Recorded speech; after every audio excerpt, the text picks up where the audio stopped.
पनि देख्न सक्नुहुन्छ अहिले हामी तपाईलाई नागढुङ्गा सुरुङ मार्गको दृश्य देखाइरहेका छौं। करिब 22 अर्ब लगानीमा निर्माण भइरहेको 2688 मिटर लम्बाइ रहेको यो नागढुङ्गा सुरुङ मार्ग नेपालको एउटा गौरवको आयोजना हो।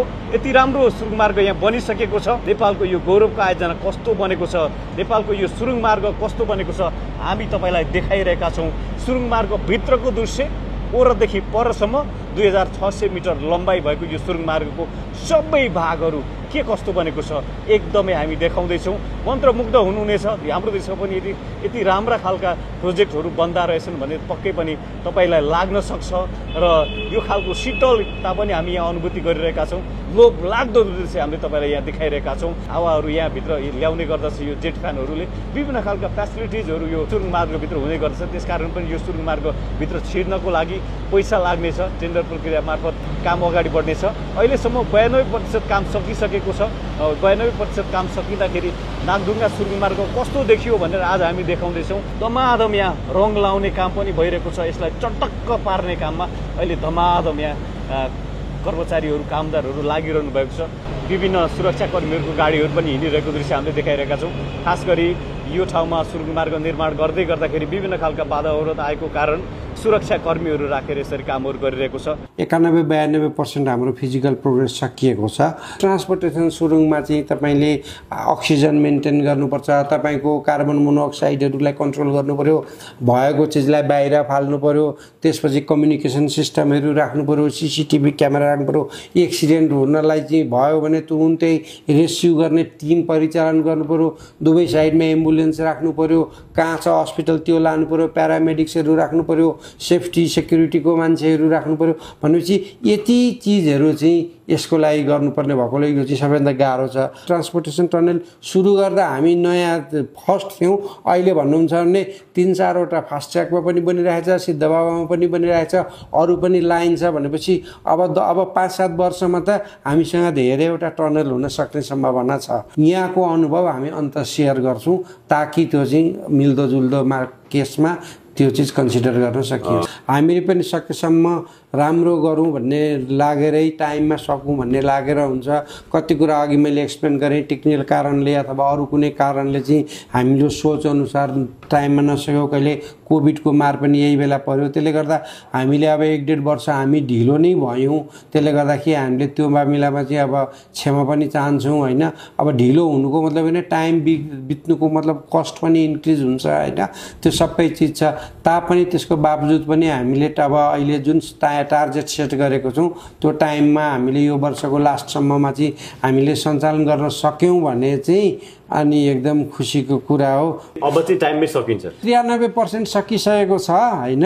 अनि अप्ठ्यारो चिजहरू सबै सकिसकेको छ। जुन अनसर्टेनिटीहरू थियो टनलभित्रको त्यो सबै सकिएको छ।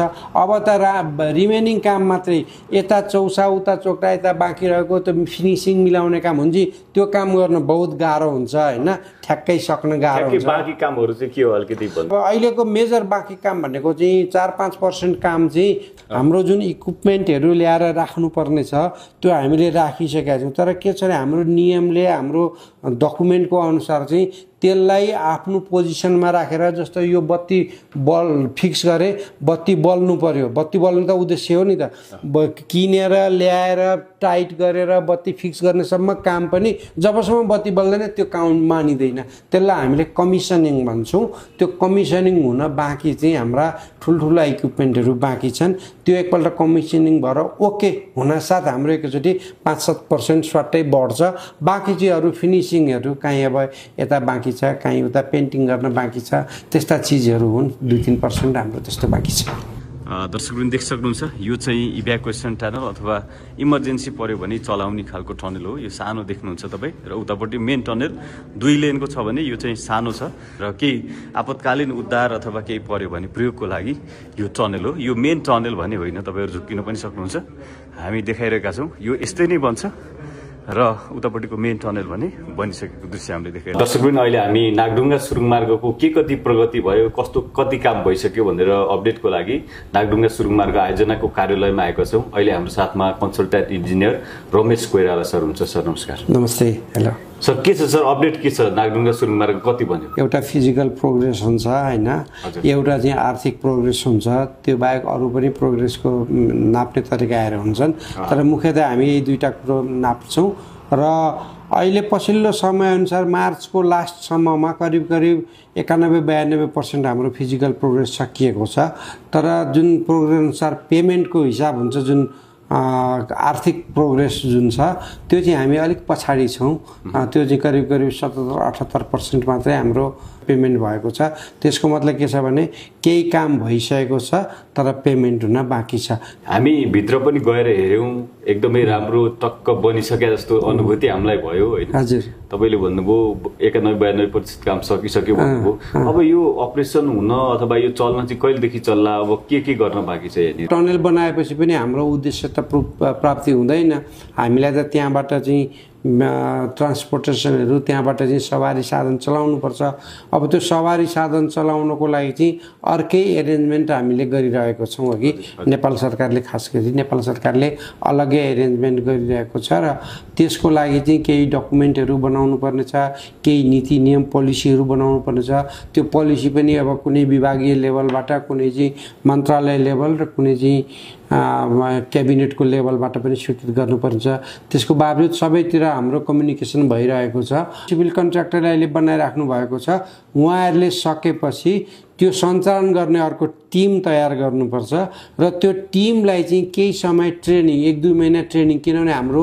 टनलमा चाहिँ धेरै इक्विपमेन्टहरू छ धेरै चिज मोबिलाइज गर्नुपर्छ धेरै म्यानेजमेन्ट गर्नुपर्छ हैन सेफली लानु पर्यो हैन सेफली पास गर्नु पर्यो त्यो गर्दाखेरि केही समय चाहिँ यो ह्यान्डओभर स्किल ह्यान्डओभर गर्नुपर्छ र अहिलेसम्मको हाम्रो ओभरअल म्यानेजमेन्टको रिभ्यू गर्दाखेरि चाहिँ यो वर्षको लास्ट अथवा भनौँ नयाँ वर्षको सुरुमा 2026 को जनवरीमा चाहिँ हामीले गर्छौँ अब डिस्ट्रिक्टमा केही अब्स्ट्रक्सनहरू आएन भने चाहिँ हामी त्यहाँ गर्छौँ जुन तपाईले भन्नुभयो नि त्यो जुन अपरेटिङ सिस्टमहरू लगायत के छ कसरी हुन्छ कति कामदारहरू त्यहाँ हुन्छन् अब भनौँ न अब त्यहाँनिर कति पैसा लाग्ला मान्छेहरूको सबभन्दा जिज्ञासा भनेको यत्रो पैसा 22 अर्ब लगाएर यो बनाइयो फेरि यो जनतालाई चाहिँ दिनमा एकचोटि जाँदैखेरि धेरै पैसा लाग्यो कि भन्ने खालको पनि छ अब एक्ज्याक्ट यति पैसा भन्ने चाहिँ अझै पनि हिसाबै किनभने त्यो चाहिँ इम्प्लोयरले अथवा चाहिँ जुन नेपाल सरकारले उहाँहरूले तोक्ने कुरा हो हामीले बताउने चाहिँ के हो भने त्यो सञ्चालन गर्न चाहिँ कति पैसा लाग्छ त्यो पार्ट चाहिँ अब हामीले एनालाइसिस गरेर उहाँहरूलाई दिएको छौँ हैन अब त्यो मध्ये कति रिकभरी गर्ने किनभनेदेखि चाहिँ कति भेहिकलहरू कति मोटर सवारी साधनहरू कुन टाइपका सवारी साधनहरू एक दिनमा हिँड्छन् तीमध्ये कतिले सुरुङ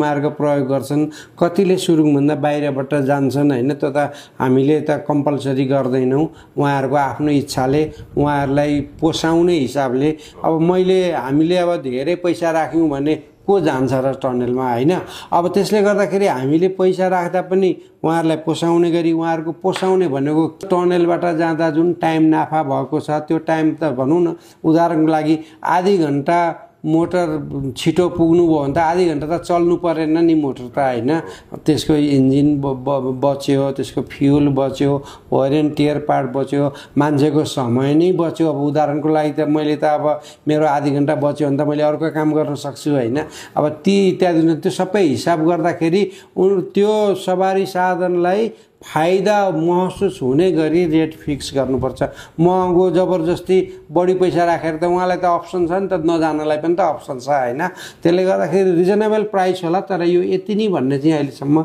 डिसिजन भइसकेको छ एक वर्ष चलाउनलाई कति जति बजेट लाग्ने केही त्यस्तो फिक्स गर्नुभएको त्यो चाहिँ हामीले हिसाब गरेर पठाएको छौँ अघि अब साधारणतया यस्तो सञ्चालनमा संसारभरि नै टोटल बजेट कस्टको चाहिँ 1 देखि 3% चाहिँ सञ्चालन खर्च हुँदो रहेछ यहाँको होइन अन्तको पनि हैन हाम्रो पनि मोटामोटी 1.5-2% सम्ममा आउँछ भन्ने हाम्रो एजम्पसन छ हामीले पनि त्यस्तै लागेको छौँ त्यति हुन्छ त्यो भनेको चाहिँ अब 30-40 करोडसम्म लाग्न सक्छ होला तर वर्षमा ट्राफिकको इन्टेन्सिटी कति छ होइन, कति पास हुन्छन्देखि लिएर, किनभने बढी भिड भयो भने त्यही अनुसारको बढी इनपुट राख्नुपर्छ होइन, त्यो छ। तर पनि मोटामोटी मिनिमम त एउटा भेहिकल आए पनि त्यति चिज बाल्नै पर्छ, बत्ती बाल्नै पर्छ, फ्यान चलाउनै पर्छ होइन, 100वटा गए पनि गर्नुपर्छ भने मिनिमम एउटा चाहिँ हुने छ नि खर्च।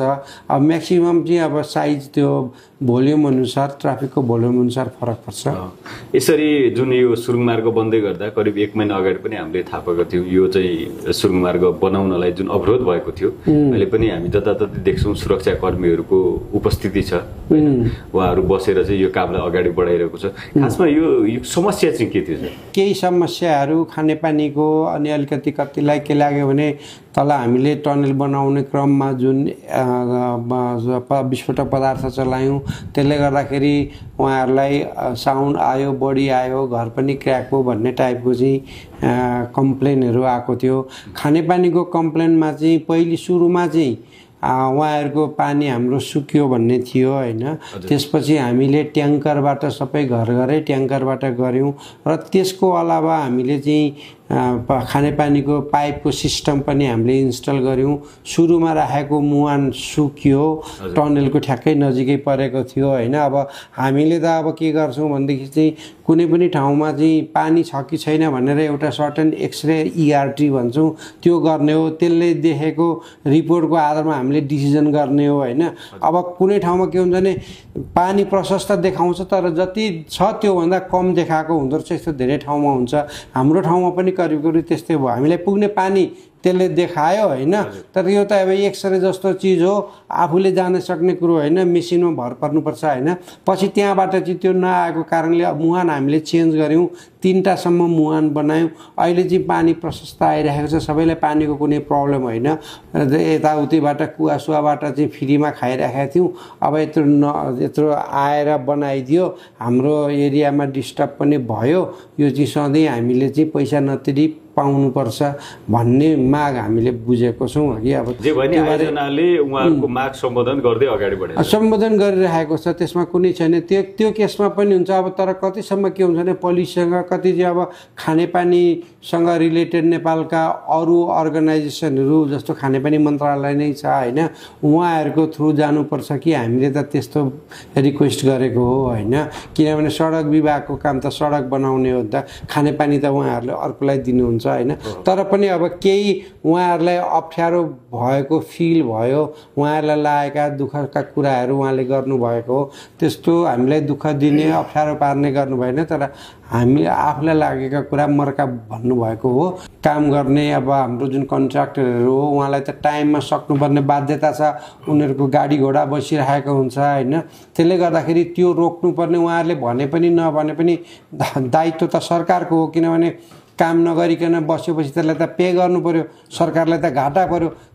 त्यस कारणले सरकारको तर्फबाट नै त्यो पनि त्यो इनिसिएसन लिएर उहाँहरूको तर्फबाट शान्ति सुरक्षाको स्थिति अपडेट गरेको मात्रै हो, त्यस्तो अरू खास केही छैन।